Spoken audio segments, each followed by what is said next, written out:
नमस्कार, मैं हूं आपके साथ शिप्रा झा और आप देख रहे हैं न्यूज़ 18 बिहार झारखंड का डिजिटल प्लेटफॉर्म।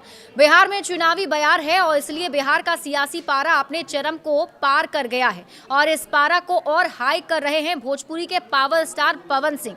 जी हां, इसलिए ये कहना गलत नहीं होगा कि चुनावी मैदान में अब की बार भोजपुरी के पावर स्टार, और ये हम इसलिए कह रहे हैं क्योंकि पवन सिंह की बीजेपी में वापसी हो गई है।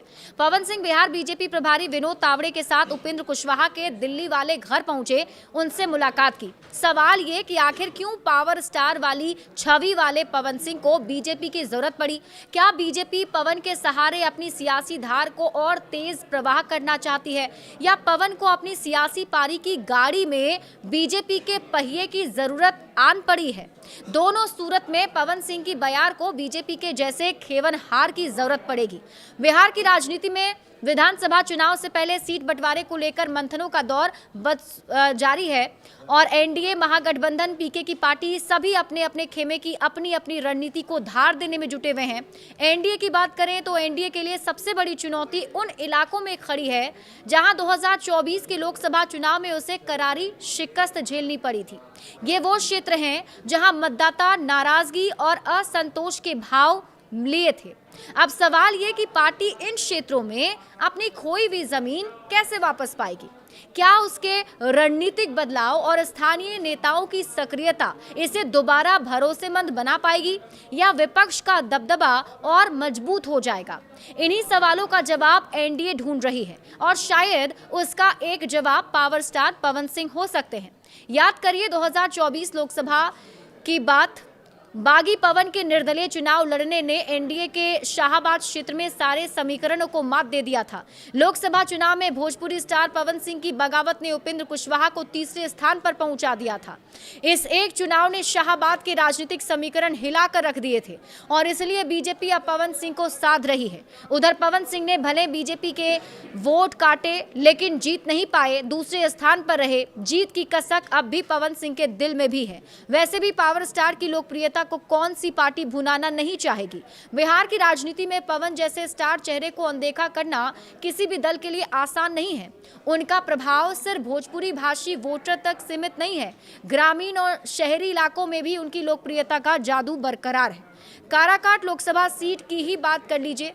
कुशवाहा समाज और राजपूत समाज के बीच बढ़ी खींचतान ने इस हार की गहराई को और बढ़ा दिया था। यही वजह है कि इस बार बीजेपी और एनडीए इस क्षेत्र पर नजर रखे हुए हैं। चुनावी रणनीति को हर छोटे से छोटे बिंदु तक परखा जा रहा है, क्योंकि शाहाबाद अब पहले कहीं अधिक नाजुक और चुनौतीपूर्ण मैदान बन गया है। राजनीति के इस जंग में हर वोट की कीमत दोगुनी हो गई है।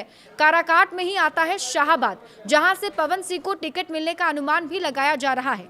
काराकाट लोकसभा क्षेत्र शाहाबाद की राजनीति में हमेशा से एक अहम केंद्र रहा। यह इलाका जातीय समीकरण के इर्द गिर्द घूमता है और चुनाव में इसी वजह से हर वोट की कीमत बढ़ जाती है।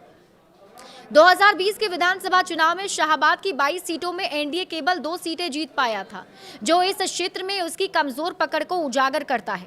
पवन सिंह की बगावत ने 2024 के लोकसभा चुनाव में बीजेपी के लिए आरा, काराकाट, औरंगाबाद और बक्सर सीटों पर नुकसान का रास्ता खोल दिया था।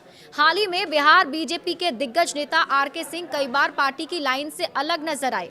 इस स्थिति में एनडीए के लिए अपने परंपरागत राजपूत वोट को सुरक्षित रखना एक बड़ी चुनौती बन गया है। वैसे पावर स्टार पवन सिंह को अपने पक्ष में लाना इस चुनौती को बदल सकता है। उनकी लोकप्रियता और प्रभाव से पार्टी अपनी खोई जमीन वापस पा सकती है और शाहाबाद में रणनीति को मजबूत बना सकती है। यही वजह है कि इस क्षेत्र पर पार्टी की नजरें पहले से कहीं ज्यादा टिकी हुई हैं। वैसे कुशवाहा और पवन सिंह के साथ आने से फायदा ही फायदा है। पिछले लोकसभा चुनाव में लालू यादव ने कुशवाहा उम्मीदवारों को टिकट देकर यादव मुस्लिम कुशवाहा समीकरण बनाने की कोशिश की थी, जिससे इंडिया गठबंधन को चुनाव में फायदा हुआ। लेकिन इस बार समीकरण बदलने की पूरी संभावना है। अगर पवन सिंह राजपूत वोट बैंक को एनडीए की तरफ खींचने में सफल रहते हैं और उपेंद्र कुशवाहा अपने स्वजातीय वोटर्स को मजबूत बनाए रखते हैं, तो महागठबंधन के पुराने गठजोड़ को कमजोर किया जा सकता है। और यही कारण है कि शाहाबाद, आरा और काराकाट जैसे इस क्षेत्र में चुनाव में रणनीतिक दृष्टि से सबसे अहम बन गए हैं। हालांकि विपक्ष पवन के विवादित छवि को टारगेट करने से नहीं चूकेगी। विपक्ष राइज एंड फॉल में पवन सिंह के गाली गलौज वाले छवि को भी हाईलाइट करेगा। राइज एंड फॉल में पवन सिंह के फुटेज पर खेसारी ने भी सवाल खड़े किए थे और अपने वीडियो में पवन सिंह को लेकर खेसारी ने कहा था कि पवन जी शांत स्वभाव के आदमी हैं। हम भोजपुरी के जो भी कलाकार हैं सारे इमोशनल होते हैं। हालांकि ये इमोशन का गेम नहीं है, क्योंकि जीतना है। पवन सिंह बड़बोले हैं तो कभी कभी कुछ शब्द ऐसे बोल देते हैं। उनका एक पॉलिटिकल करियर है तो रील्स में बहुत अपशब्द भी हैं जो वायरल हो रहे हैं। अभी ठीक लग रहा है, लेकिन आने वाले समय में उनको दिक्कत होगी। खेसारी ने कहा कि आने वाले समय में दुनिया ये दिखाएगी और पवन सिंह को ट्रोल करेगी। या तो वीडियो के उस हिस्से को डिलीट कर दिया जाए या फिर बीप लगाकर शेयर किया जाए ताकि उनकी छवि पर असर ना पड़े। खेसारी ने यह भी कहा कि आप लोगों को पता है पॉलिटिकल आदमी को छोटी चीजों को लेकर भी ट्रोल किया जाता है। आज अच्छा लग रहा है, लेकिन आप लोगों को भी बाद में अफसोस होगा कि शेयर क्यों किया।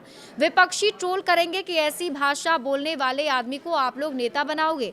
आने वाले समय के लिए बात मैं बोल रहा हूं। वैसे पत्नी से भी विवाद को लेकर पवन सिंह काफी चर्चाओं में रहते हैं। कयास ये भी लगाए जा रहे हैं कि पवन सिंह की पत्नी ज्योति सिंह को भी टिकट मिल सकता है, क्योंकि सूत्रों के अनुसार दिल्ली में हुई मुलाकात में पवन सिंह को कुशवाहा की पार्टी में 2 विधानसभा सीट और राज्यसभा का वादा किया गया है।